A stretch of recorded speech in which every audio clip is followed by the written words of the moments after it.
Hello everyone, नमस्कार। स्वागत है आप सभी का अक्षवाट के यूट्यूब चैनल पर। आज की वीडियो में हम समझेंगे सीबीएसई क्लास 12th का हमारा चैप्टर है द रेड ट्रैप को। इस वाली स्टोरी में ये बताया गया है कि किस तरीके से एक आदमी होता है वो रेड ट्रैप बेचता है। वो सारी दुनिया को ही रेड ट्रैप समझता है। रेड ट्रैप का मतलब होता है चूहेदानी, यानी कि इसमें चूहे को पकड़ा जाता है तो उसको बनाता है और उससे ही अपना जीवन चलाता है। और वो समझता है कि दुनिया के जितने भी लोग हैं वो भी रेड ट्रैप में फंसे हुए रहते हैं। और रेड ट्रैप में इसलिए वो मानता है फंसे हुए हैं क्योंकि जो दुनिया के लोग हैं वो लग्जरीज के पीछे भागते रहते हैं सुबह से शाम तक और जिंदगी को जीते नहीं है। तो ये वाली स्टोरी हमें बताती है कि हमें जिंदगी में लालच नहीं करना चाहिए। इसके साथ में भी एक घटना ऐसी घटती है कि ये लालच में फंस जाता है और इसको भी लगता है कि आज ये रेड ट्रैप में फंस चुका है। तो क्या है इस पूरी स्टोरी समझेंगे आज की वीडियो में। तो स्टार्ट करते हैं वीडियो को।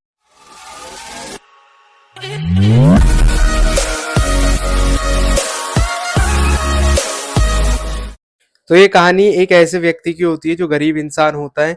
वो अपना जीवन का गुजारा करता है रेड ट्रैप बनाकर, यानी कि जो चूहे के पकड़ने वाली जालियां होती है उसको ये बनाता है। ये वायर से बनती है और ये दुनिया के बारे में हमेशा गलत गलत चीजें सोचता है क्योंकि दुनिया भी इसके लिए कभी भी काइंड नहीं होती है। यानी कि कोई भी जो व्यक्ति है वो इसकी सहायता नहीं करता है। तो ये हमेशा अलग अलग चीजें सोचता है और गलत चीजें सोचता है दुनिया के बारे में। ये सोचता है जो दुनिया है वो एक रेड ट्रैप है जिसमें जो बड़े बड़े लोग हैं वो लग्जरी के पीछे भागते हैं, यानी कि जो बड़ी बड़ी बिल्डिंग्स है उसके पीछे लोग भागते हैं, लग्जरी के पीछे लोग भागते हैं और अपना जीवन बचाने के लिए इधर उधर लगे रहते हैं और पूरी जिंदगी अपनी वेस्ट कर देते हैं इसी में ही। तो ये इस बात को सोच सोच कर खुश होता रहता है।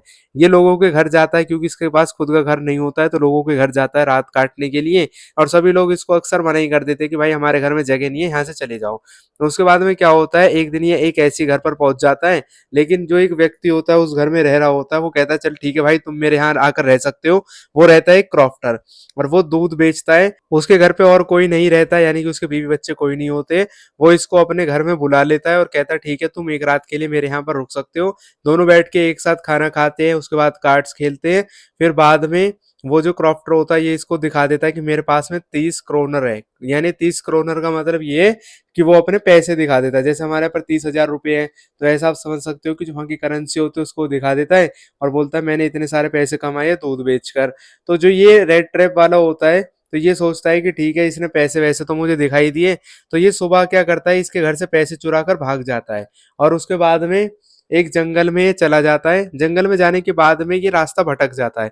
ये घूम फिर के एक ही जगह पर बार बार आता रहता है। तो इसके मन के अंदर ये ख्याल आता है कि ये दुनिया के लिए बोलता है कि सभी लोग रेड ट्रैप में फंसे हुए हैं, लेकिन आज ये पैसे चोरी कर कर खुद ही एक रेड ट्रैप में फंस गया है क्योंकि ये बार बार एक ही जगह पर घूम कर आ जाता है। तो इसको समझ में आ जाता है कि अब इससे एक बहुत बड़ी गलती हो गई है चोरी करके। उसके बाद में ये एक बड़ी फैक्ट्री के पास पहुंच जाता है और जो आयरन मास्टर होता है यानी कि जो उस फैक्ट्री का मालिक होता है वो समझता है कि जो ये आदमी है ये उसका एक कलीग है। कलीग यानी कि उसके साथ में एक पुराना आदमी जो काम करता था उसको समझ लेता है। और जंगल में भटकने के बाद वो आयरन मिल तक पहुंच जाता है। तो वहां का जो मालिक होता है आयरन मास्टर उसे अपना पुराना दोस्त समझ लेता है और घर ले जाना चाहता है। जो रेड ट्रैप सेलर है मना करता है क्योंकि इसे तो पता ही रहता है कि ये उसका दोस्त वोस्त कुछ नहीं है। तो आयरन मास्टर कहता है कोई बात नहीं भाई, मुझे पता है तुम्हारे साथ में दिक्कत हुई है और ऐसा ऐसा तुम मेरे घर पे चलो, कोई भी ऐसी बात नहीं है। तो जब ये मना कर देता है और फिर उसके बाद में जो इसकी लड़की आती है आयरन मास्टर की एडला, वो उसको रिक्वेस्ट करती है कि क्रिसमस का टाइम है आप हमारे साथ में घर पर चलो। तो ये उनके साथ घर पर चला जाता है। फिर उसके बाद में ये जब उनके घर पर जाता है तो इसके साथ में अच्छे से बिहेव किया जाता है, इसको खाना वाना दिया जाता है और रात हो रही होती है तो ये सो जाता है। फिर नेक्स्ट डे जब ये उठता है और इसको मतलब ये नहा वहा कर आता है और शेविंग वगैरह इसकी की जाती है। तो उसके बाद में पता चलता है जो आयरन मास्टर होता है वो पहचान लेता है कि ये कोई मेरे साथ वाला आदमी नहीं है, ये तो कोई ऐसा ही आदमी है जो भूला बिसरा आ गया था फैक्ट्री पर। तो ये बोलता है ठीक है भाई अब तुम अपने जा सकते हो जहां पर तुम्हें जाना है। लेकिन एडला जो होती है वो काइंड हार्टेड होती है, वो उसके मन के अंदर दयालुता रहती है। तो वो कहती है कोई बात नहीं पापा, जब हमारे यहाँ पर ये आ गया है तो हम इसको अपने साथ में रखेंगे और क्रिसमस के बाद में, क्रिसमस सेलिब्रेशन के बाद में हमारे यहाँ से चला जाएगा। तो ये सारी बातें देखकर जो रेड ट्रैप सेलर होता है उसका मन बदल जाता है। वो सोचता है कि मैं तो यही सोचता था कि सारी दुनिया खराब है, लेकिन जो ये वाली लड़की है इसकी बातें सुनकर तो मुझे लग रहा है कि दुनिया में कुछ अच्छे लोग भी रहते हैं। तो एटला उसके साथ में जब इज्जत और इंसानियत से पेश आती है तो उसका मन बदल जाता है रेड ट्रैप सेलर का। पहली बार कोई उसे चोर या भिखारी नहीं समझता बल्कि एक इंसान समझता है। उसकी दया और प्यार देखकर रेड ट्रिप सेलर का दिल बदल जाता है। वो चोरी किए हुए पैसे वापस कर देता है और एक छोटा-सा लेटर लिखकर अपनी गलती मान लेता है।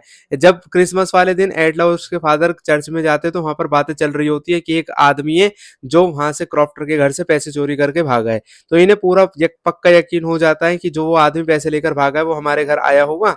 तो वो जल्दी से आ जाते हैं अपने घर की तरफ। घर आकर देखते हैं कि वो आदमी चला गया है और वो एक लेटर छोड़कर गया है और पैसे छोड़कर गया है 30 करोनर। उस लेटर में लिखा हुआ था कि ये जो पैसे हैं ये मैंने उस क्रॉफ्टर से चोरी किए थे और आप इसको वापस कर देना। और नीचे लिखता भी है ये कि मैं अब बदल गया हूँ, मैं पहले दुनिया को गलत समझता था लेकिन मैंने अब अपनी गलती मान ली है और मैं आगे से चोरी वगैरह नहीं करूंगा। तो ऐसा लेटर पढ़कर एडला बहुत ज्यादा खुश हो जाती है। उसे भी लगता है कि उसकी वजह से एक इंसान है जो बदल गया है। तो मेन मैसेज इसका यही है स्टोरी का कि दुनिया सच में एक रेड ट्रैप है जहां जो लालच होता है वो इंसान को फंसा देता है, लेकिन प्यार, दया और इंसानियत किसी को भी सुधार सकती है। हर इंसान को एक मौका मिलना चाहिए अपनी गलती सुधारने का। तो यहाँ पर हमारी ये वाली स्टोरी कंप्लीट हो जाती है जिसमें हमने समझ लिया है सारी इसकी समरी को। आई होप आपको वीडियो पसंद आई होगी। वीडियो अच्छी लगी हो तो इसको लाइक करें, चैनल को सब्सक्राइब करें। मिलेंगे नेक्स्ट वीडियो सीरीज में, तब तक के लिए खुश रहे, स्वस्थ रहे, जुड़े रहे एक्सपर्ट के साथ। जय हिंद, जय भारत।